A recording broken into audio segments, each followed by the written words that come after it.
आणि यानंतर काही राजकीय बातम्या आपण पाहूया। उद्धव ठाकरेंचे खासदार संजय राऊत यांच्या तुरुंगातल्या अनुभवांवरती आधारित पुस्तकाचं शनिवारी प्रकाशन होणार आहे। पण प्रकाशनापूर्वीच हे पुस्तक चांगलं चर्चेत आलंय। त्याचं कारण म्हणजे राऊतांनी पंतप्रधान नरेंद्र मोदी आणि गृहमंत्री अमित शहा या दोघांबद्दल केलेले काही खळबळजनक दावे। या दोघांविषयी नेमकी कोणती टिप्पणी या पुस्तकात केली गेली आहे? तुरुंगातल्या अनुभवांच्या कथनामध्ये मोदी शहांचा उल्लेख का केला गेलाय आणि काय आहे नेमकं राऊतांच्या पुस्तकात? पाहूया या रिपोर्टमधनं। नरकातला स्वर्गमध्ये राऊतांचे गौप्यस्फोट। ठाकरे आणि पवारांनी मोदी शहांना मदत केली। राऊतांच्या गौप्यस्फोटानं राजकारण तापलं। उद्धव ठाकरेंच्या पक्षाचे खासदार संजय राऊतांनी आर्थर रोड कारागृहात आलेल्या अनुभवावर लिहिलेल्या नरकातला स्वर्ग या पुस्तकातनं नरेंद्र मोदी आणि अमित शहा यांच्याबद्दल गौप्यस्फोट केलेत। बाळासाहेब ठाकरे आणि शरद पवारांनी कायद्याच्या चौकटी बाहेर जाऊन मोदी आणि शहांना मदत केली असा दावा राऊतांनी केलाय। नरकातला स्वर्ग पुस्तकातून गौप्यस्फोट। मोदी गुजरातचे मुख्यमंत्री असताना केंद्र आणि गुजरात सरकारमध्ये संघर्ष सुरू होता। त्यावेळी केंद्रात युपीएचं सरकार होतं। गोध्रा हत्याकांडावरनं सीबीआयसह अनेक चौकशांचा ससेमिरा सुरू होता। याच दरम्यान अनेक मंत्री आणि तत्कालीन गृहराज्यमंत्री अमित शहा तुरुंगात होते। कारवाईचा रोख थेट मोदींवर होता। त्यांच्यावर अटकेची टांगती तलवार होती। पण लोकशाही मार्गानं निवडून आलेल्या मुख्यमंत्र्यांना अटक करणं योग्य नसल्याचं मत शरद पवारांनी मांडलं।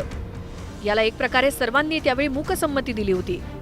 त्यामुळे नरेंद्र मोदींची अटक तेव्हा टळल्याचा दावा संजय राऊतांनी केलाय। ज्यांनी आम्हाला राजकीय सुडापोटी तुरुंगात पाठवलं त्यांना मग माननीय शरद पवार साहेब असतील, माननीय इंद्रजित सम्राट बाळासाहेब ठाकरे असतील, यांनी त्यांच्या अडचणीच्या काळात कशी मदत केली मला त्या तुरुंगात या गोष्टी मला लक्षात आल्या, आठवल्या। केवळ मोदींबाबतच नाही तर अमित शहांबाबत सुद्धा राऊतांनी या पुस्तकातनं मोठा दावा केलाय। अमित शहा हे एका हत्या प्रकरणात आरोपी असताना त्यांना तडीपारही करण्यात आलं होतं। शहांच्या जामिनाला सीबीआयच्या विशेष पथकाचा विरोध होता। सीबीआयच्या त्या पथकामध्ये एक अधिकारी हे महाराष्ट्र केडरचे होते। तेव्हा शरद पवारांनी त्यांच्या स्वभावानुसार मदत केल्यानं शहांना एका प्रकरणात जामीन मिळाला। पण तेच अमित शहा पुढच्या काळात महाराष्ट्रासोबत कसे वागले? त्या काळात अनेक जण त्यावेळी मोदींच्या विरोधात असताना ठाकरे शिवसेना सामना मोदींच्या बाजूने उभा राहिला होता। मात्र त्याच मोदींनी पुढे शिवसेना आसुरी पद्धतीने फोडली असं राऊतांनी म्हटलंय। नरेंद्र मोदी यांनी माननीय शरद पवार साहेबांशी वारंवार चर्चा केली आणि विनंती केली हे मला माहिती आहे। वारंवार मेरा खास आदमी है, आप मदद करो, मेरा खास। तेव्हा अमित शहा हे फार कोणाला माहित नव्हतं। मुख्यमंत्री देवेंद्र फडणवीस यांनी संजय राऊत यांच्या या पुस्तकाबाबत उपरोधिक टीका केली। मी कादंबऱ्या वाचणं कधीच सोडलेलं आहे। कथा कादंबऱ्या आणि बालवाङ्मय वाचायचं माझं वय राहिलेलं नाही, त्याच्यामुळे असल्या गोष्टी मी वाचतो। त्यांनी असंही म्हटलंय की त्यांचं सोडून द्या तुम्ही, ते कोण आहे? ते कोणी खूप मोठे नेते आहेत का? जे नाव आहे ना त्याचं नाव बदलण्याची गरज आहे। त्यांनी म्हटलंय नरकातला स्वर्ग, बरोबर आहे?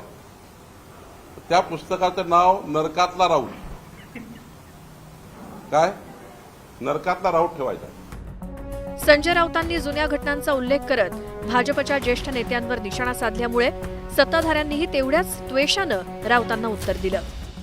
पुस्तकामध्ये काही पानं कदाचित राहिली असतील लिहिलेली, कारण का संजय राजाराम राऊत हे वैयक्तिक जेलमध्ये असताना किंवा केस चालू असताना उद्धव ठाकरे आणि त्यांच्या कुटुंबाला ज्या ज्या शिव्या दिलेल्या आहेत, जी नावं दिलेली आहेत, त्याचा उल्लेख त्या पुस्तकामध्ये करायचं विसरलेले आहेत। या गोष्टी तुम्ही शरद पवार साहेब बोलले तर त्याला महत्व आहे। ज्यांनी मदत केली त्यांनी जर हे सगळं बोललं तर त्याला आगळं वेगळं महत्व आहे ना। तुम्ही ही दलाली कशाला करता? तुम्हाला कोणी सांगितलं हे सर्व? जर त्यांचं ऐकून तुम्हाला जर ते खरं वाटत असेल तर त्यांच्या तोंडून येऊ द्या ना। राऊतांचं हे पुस्तक लवकरच प्रकाशित होणार आहे। मात्र या पुस्तकाच्या प्रकाशनापूर्वीच संजय राऊतांनी या पुस्तकात केलेल्या दाव्यामुळे राज्याच्या राजकारणात खळबळ माजली आहे। Bureau report, news 18 Lokmat.